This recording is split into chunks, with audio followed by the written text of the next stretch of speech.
Hey guys, this is Sundar from Swan Elastomers. Swan Elastomers is essentially a custom rubber compounding company. I started this company 12 years back and we've been quite successful in terms of positioning ourselves as a credible alternative to our customers to provide rubber compounds on an outsourced model. And when we say outsourced model, it does put a lot of responsibility on our company to provide adequate confidence and evidence to our customers that we are able to provide rubber compounds that work for them. Okay, and this we have to do on a repeatable basis and a consistent basis, on a batch to batch basis. So that the entire pursuit of my company is essentially to ensure that every batch that we produce, it is basically meeting our customers' requirements in terms of making it work for them. So there is one important aspect, a singular aspect, which helps me to bridge the gap from the rubber compounding process and the downstream molding process, and that is rheometer and rheology. Okay, so I just want to talk about it. What I feel that I have been able to do is that I have been able to internalize the concept of rheology, and I have been able to translate it into a language which is quite easy for my operator to understand, so that he is the person who is going to be the custodian and the guardian in terms of certifying that my compound is ready for my customers. So what am I going to talk about? I'm going to talk about three aspects or three dimensions. The first dimension is that of vulcanization, which is the heart of any rubber polymer industry. The second one is the molding, which my customers are essentially into. And the bridge between these two, that is vulcanization and molding, is the rheometry or rheology. Now let us go through each of these dimensions in a little more details. Okay, vulcanization. When we talk about vulcanization, I want to address vulcanization in terms of three questions: what is vulcanization? How vulcanization? How does it take place?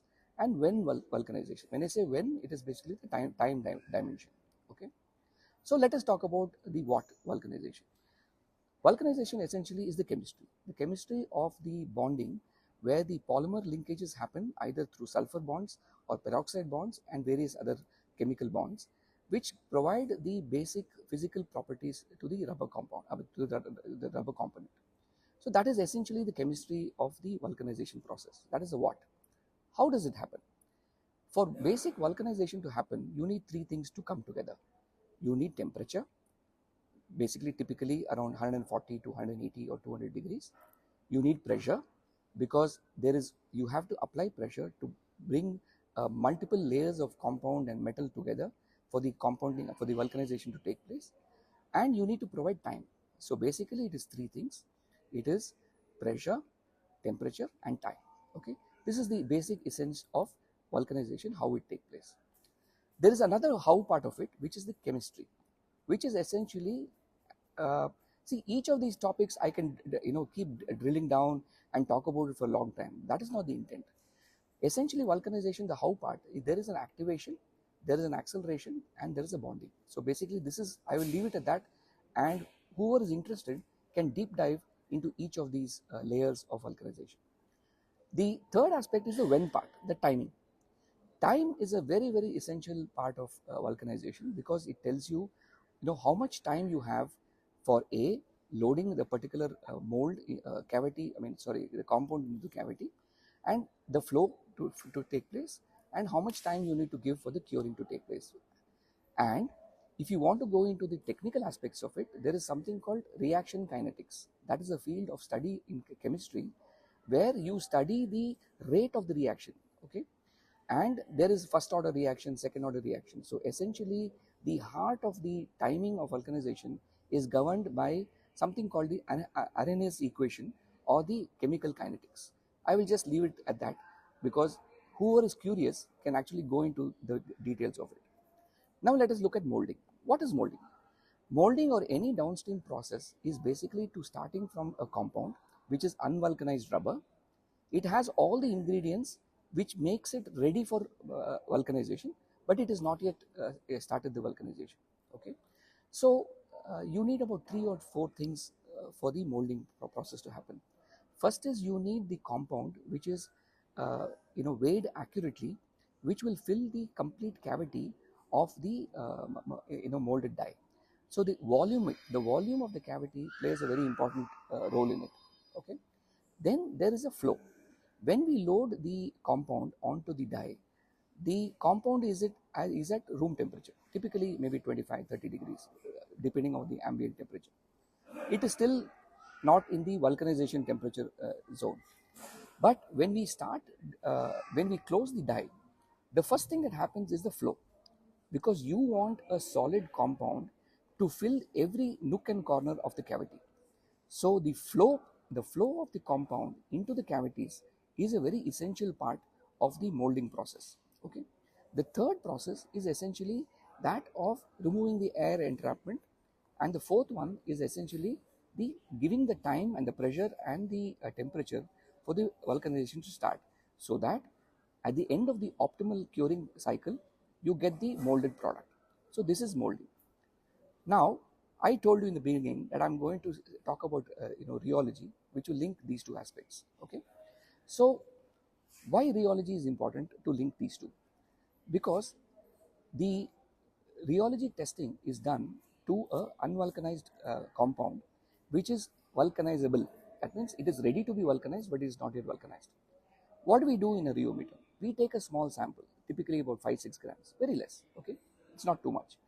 You take that sample, you measure it accurately, and you put it in a rheometer. The rheometer essentially is like the molding process itself. Okay, it is molding process, but you do it under standard test conditions. That means you control the pressure, you control the temperature, and you control the time.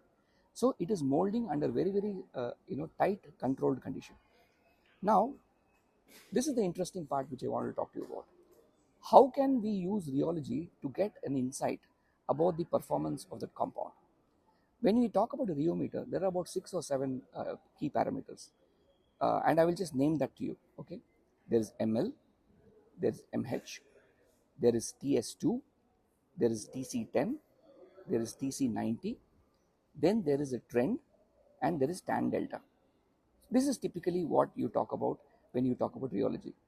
This probably captures bulk of the key parameters that you look for in a rheometer. The first aspect which I'd like to talk about, when I talk to my operators, what I tell them is, you please look at mh minus ml. Okay, that is a key parameter. Why is it important? mh minus ml is the difference between the highest torque and the lowest torque. And why is this important? Because it talks about the extent of cross-linking. Because you remember, we just want to check the extent of cross-linking, which is vulcanization. So I tell my operators, whenever you do your rheometer, please check mh minus ml. That's the first step. The second part, to link with the molding process, is when we do the molding, you want to give adequate time for the rubber compounds to flow into the cavities comfortably before the vulcanization can start. Okay. So how do you measure it? How do you get an estimate of how much time is required for the flow to happen? This is governed by the parameter called TS2. Okay. And there's another parameter called TC10. TS2 is an arbitrary number actually. It is basically 2 units plus the ml. ml means L is the lowest point. So the lowest Muni which is there on the rheometer plus 2 units is the TS2. And that time is universally accepted in the industry to be a reasonable indicator of the flow time. Then there is another parameter called TC10. And to me, TC10 is little more scientific than TS2. That is my personal opinion. And I'll tell you why. TC10 means the time required for 10% vulcanization to have happened. That is what the 10 means. Okay, 10%, how is it calculated? mh minus ml is the maximum torque difference, which talks about the total cross-linking which is possible. So that is 100%. So 10% of mh minus ml basically is 10% of cross-linking. And the typical expectation or the empirical evidence is up to 10% of vulcanization, the compound still has the ability to flow into the nook and corner of a cavity. Okay, so TC10 is, in my opinion, a very good indicator to measure the flowability of a compound. Then we talk about TC90. which is called in industry parlance optimum cure time. Okay, because of the nature of the curve, it is almost impossible for any compound to get to 100. There's nothing like TC 100 because it takes infinite time. Okay, or actually after some time you get into reversion, which I will come to a little later. So TC 90 is considered to be the optimal cure time. So why is this important? When you talk about production, the TC90 is the optimal cure time during production. Okay, and this is a measure of productivity. If you give too much time, you lose time and your production volume goes down. If you give less, the product is undercooked. So you have to hit that magic number in terms of hitting the number which is close to TC90, which is the optimum cure time. The other parameter which we also look for in a Rheometer is that of trend. There are three trends possible. One is called marching, one is called plateauing, and the other one is reversion. Marching means the curing is still happening at the time of the MH being reached. That means the curing is not yet complete. Okay, so that means that we have to give more time. That's what it means. When we end a Rheometer test on marching basis, it means that we have not really tested it until the end of the logical end of the curing cycle. Plateau is the phase you want to end or terminate the Rheometer. Okay, that is a good phase to end. But sometimes you deliberately want to extend the testing time to see whether there is a reversion. Reversion means going back in terms of vulcanization, which is also a very practical problem, because when you overcook something, that is also detrimental to the molded product. So you don't want reversion to happen as well. And sometimes you just want to find out how much time it takes for the reversion to get started. The last point is that of tan delta. This is little more technical, okay? Because you have to drill down to the next level of conceptual understanding, because when you mold a particular product, there are two shear forces, that of viscous force or viscous elasticity and storage elasticity. This basically talks about how much of damping or how much the bounce back that a rubber can exhibit. And when you talk about rubber, bouncing back is one thing that it comes to everybody's thinking, saying that rubber has the ability to bounce back. So when you want to measure whether a rubber is a bouncing back kind of rubber or it has a damping kind of rubber, you look at tan delta. So this is a little more technical, but actually a Rheometer can give very good insights about that aspect as well. Why is all this very, very important? Let me summarize. A Rheometer curve is like a signature to a particular compound. Okay, for a good practitioner, you can just one glance at the rubber compound Rheometer, it can tell you whether it's all right or not. This is akin to a cardiologist relying on an ECG and looking at those curves. He knows how the heart is performing. Okay, so the curve of the Rheometer actually tells the entire story about how that compound is there. It also talks about consistency, because many of the Rheometers which are available commercially today, you can do multiple tests on the single screen. And when you have the Rheometer curves go one after the other on top of each other, okay, it means that there is a lot of consistency in the mixing process. So friends, in my experience, when I tell my operator to look at and to tell him what to look at, these are the things which I try to explain. I try to distill this entire thing down. My job as an entrepreneur and my job as a technocrat is to simplify even the most complex aspects so that my operator can understand and completely imbibe that concept. And he is the custodian of quality for my company. Okay, I cannot stand there and look at every batch. It is not feasible and it's not practical.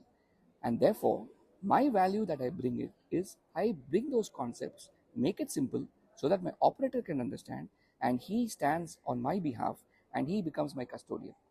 So friends, whoever is involved in the lab, whoever wants to know about rheology, there is a whole new way of looking at Rheometer, and you can look at the Rheometer to see the entire aspect of rubber compounds. I hope this is very useful. I would love to have this as one of the series, and as and when there is an opportunity, I would love to come up with more and more such themes where I'm able to simplify even complex concepts and bring it to a language that anyone can understand. I hope this is useful. I look forward to interacting with you as in time an opportunity comes over. Thank you, friends, and thanks for your time.